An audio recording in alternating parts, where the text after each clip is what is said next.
Buenos días todos. Es mi primera vez en la isla bonita de Puerto Rico. Muy feliz de estar aquí con ustedes. Now for English. I grew up in Louisiana, and they always flipped us back and forth from French to Spanish, so you never really could learn much of either one, but I tried. So it's really great to be here. We're going to talk a bit about Mars and innovation in agricultural technology. But first, I just wanted to say I was really excited to be here with you guys. When I first saw the invitation from Carlos and his team, I thought agriculture, Puerto Rico. I said, well, that sounds interesting.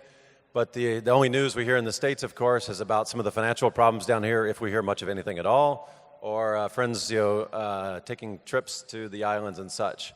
But the thing that was intriguing to me is that my company's originated in Israel, and there seems to be a lot of parallels between these sort of island nations in a way. And coming from Louisiana, I feel some affinity for the Caribbean culture, the Gulf Coast and the Caribbean and the foods and such. A lot of this spirit, I think, is very similar. So we'd enjoy the music like you had on this morning there in Louisiana. And my personal passion in this is that I spent roughly 20 years in various technology companies, but it was usually technology for kind of technology's sake. So whether it was the run-up in the RFID world, just as a technology to build companies and products and generate profits, or in the subsequent eras of the dot-com run-up and mobile computing technology, which rolled into Facebook platform, and then the last 10 years of kind of the app economy. But at the end of the day, we just built a lot of companies that made a lot of money for their founders, but they didn't really have any real impact. And I think social platforms like Facebook ultimately have massive impact, not just because they're so addictive in looking at the pictures in the news feed, but because it can instigate social change on a very large scale. So in that spirit, I think agriculture is really ripe for innovation and disruption. Everyone has to eat, right? And technology itself, they say, is a $500 billion business. But food globally is about a $5 trillion business. I stole that from Kimball Musk, which I'll talk about a bit later. But in these areas, we see an opportunity to apply technologies, the enabling technologies. And these are some of the hottest technologies in robotics and artificial intelligence, drone technology, big data, and analytics. And this also, for me, fits personally with the Pope's, Papa Francesco's mandate a few years ago around, what was it called, Laudato Si'.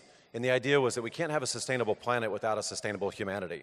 So in the case of food, it's very critical that we provide not just food for the wealthy who can afford to buy organic berries and whole foods, but also for the common person who today is increasingly dependent on the big food companies, which are eating a diet full of sugar and trans fats and horrible things that are leading to an epidemic on a global basis. And that's one of the challenging things for me to see here, is that I was really shocked to hear how high the food prices were. I didn't really look into that. I was kind of expecting, some island breaks on food, and then I find out that everything's very expensive. In fact, breakfast was more expensive than in Dallas. Coffee's more expensive, and it's kind of a shame in many ways. So we're also going to talk about cannabis. At the speakers' dinner last night, this was quite a topic. It's kind of a stigma in a lot of the country.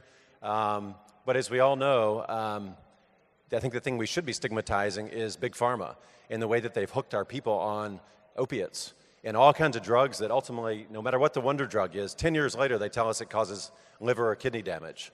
So I kind of woke up one day about 6 months ago and discovered that I was really in the cannabis business, because cannabis, being a $100 billion business in North America, is, I think, the thing that moves a lot of our technologies forward. Technology is nice in the sense that we need it for agricultural change. We need drone technology. There's big needs in innovation in crops and production and all varieties of agriculture.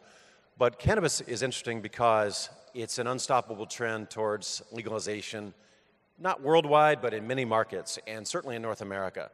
There are now 100 million people who are legally able to grow marijuana in North America. And they've been doing it for a long time before that, as we all know, and no matter the state or the municipality. But as we see in places like Colorado and all the western states, it's an amazing industry, and it should be taxed like alcohol, right? We give a carte blanche to the alcohol industry to push alcohol on our society, yet this, for some reason, is a stigma. So it's great to see that there's some progress here in Puerto Rico. It's much like what's happening in Louisiana or Texas. It's slow at first, but this is what's pushing a lot forward. So I'll take you a bit of a journey down memory lane here. This is not me with my father, but it's the closest picture we could find. I need to go home and go through some scrapbooks.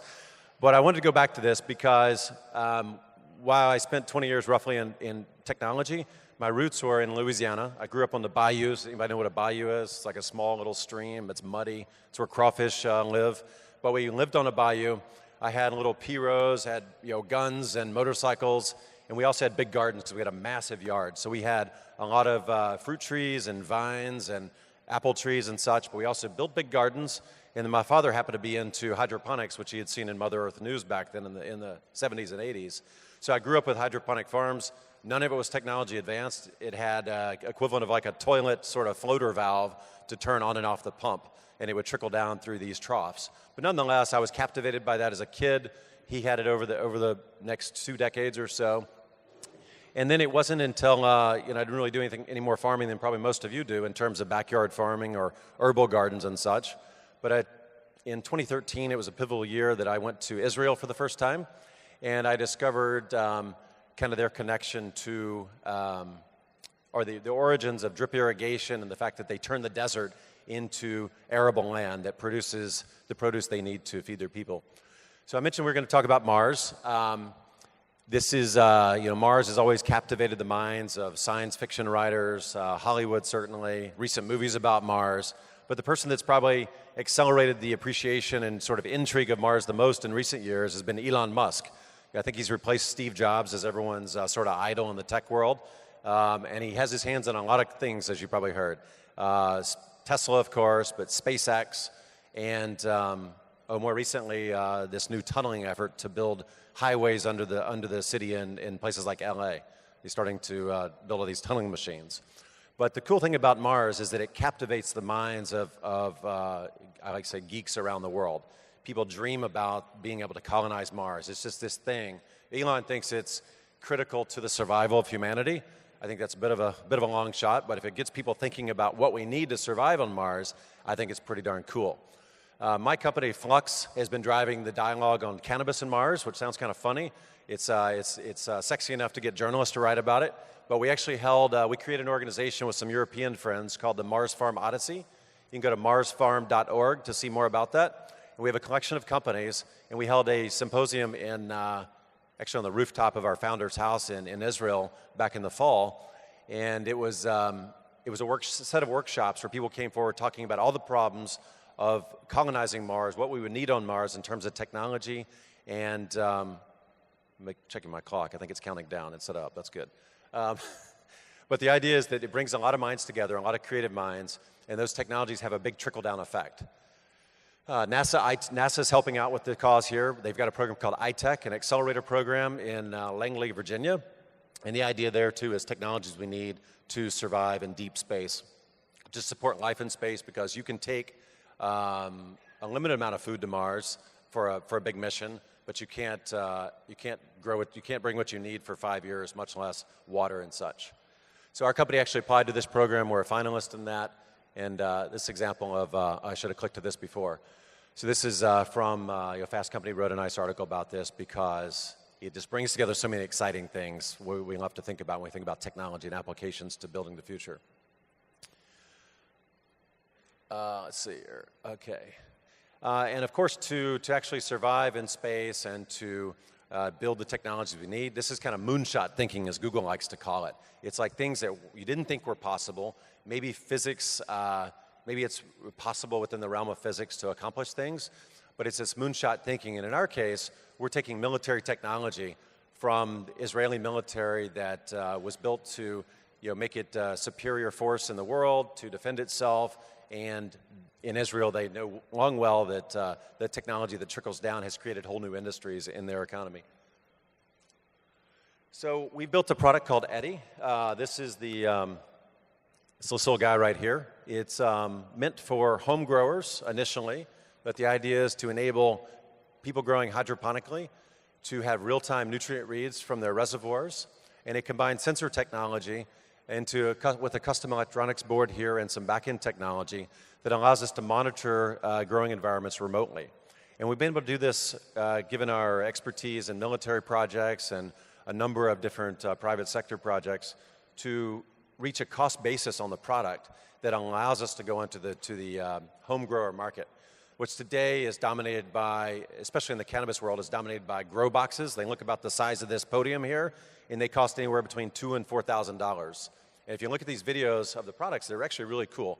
Very well designed, but they're self-contained units that have climate control, they have built-in lighting, they have irrigation system, nutrient dosing systems, but it's all in one box, and it's super expensive.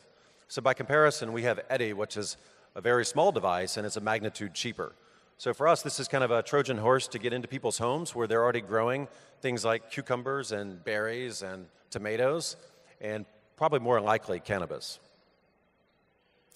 And you might say, well, why home growers? Because we need to reinvigorate the agricultural economy here in Puerto Rico, for instance. We need to grow big crops like cacao and sugarcane and coffee and whatever. But the reality is, back to the cannabis example, there are 100 million people who can grow. You can take your guess as to how many might try, but we think it's going to be 20 million over the next couple of years. And we woke up about 6 months ago, had an epiphany, and we said, who's actually going to buy this device for under $200? Well, it's a very realistic price point for many people. It's kind of impulse price for many, especially if they're setting up a grow environment. We realized that maybe 90% of them were going to be growing cannabis. So being from Louisiana, we kind of took a laissez-faire approach to that, and we said, grow what you want to. And we're building some really fun marketing around it to make sure everybody knows that they can grow with our product. Flipping back to Israel, how many people are familiar with Startup Nation and the whole Israeli success story? I got a few here. It's actually a good book by that name if you want to read about the parallels to kind of island nations. But Israel, out of sheer necessity to survive in a pretty rough environment there in their geography, they, out of necessity, have had to invent a wide array of technologies for military protection, for securing of their basic necessities and water, and everything has got kind of cybersecurity. So everything we do as a company, our technology and our fortitude is born of the Israeli military, and that I came on board last year as an advisor, and then later as CEO to actually bring this company to market in the U.S. And we envision a wide opportunity of application beyond that. Let me see here. So in sense of the platform, we don't just have a hardware device here. At the end of the day, our company is really a data analytics company and a network data company. So this, you might imagine, is really just a data harvesting drone that's first going to sit in the reservoir. We envision all sorts of other sort of incarnations of the product in the physical environment, both in home growing environments, in commercial greenhouse environments, and actually out in true, the crop environment. But this, I'm not sure if you guys are familiar with Arduino, but common in the sort of maker hacker world is Arduino. This is something you might start with in any kind of project, high school, college, just tinkering, and build all sorts of things. But it's not really scalable at the end of the day, so we built our own electronics. That's what our team has done for a long time. So we have a small board that is basically, we call it a Rosetta Stone for the physical world. We can plug in any number of sensors to this device, and Eddy, the board here, has a full Linux computer. It can decode the language of these sensors. It can understand simple things like pH and temperature. But we can take that data, we can process it locally, and then over backhaul connection over Wi-Fi or cellular, we take that data to the cloud, we run advanced analytics. And then we return that intelligence back to Eddy to drive process improvement. So any application where you need to collect vast amounts of data, provide advanced analytics, and achieve some sort of process improvement, we have a whole platform and a whole technology stack that can address those opportunities.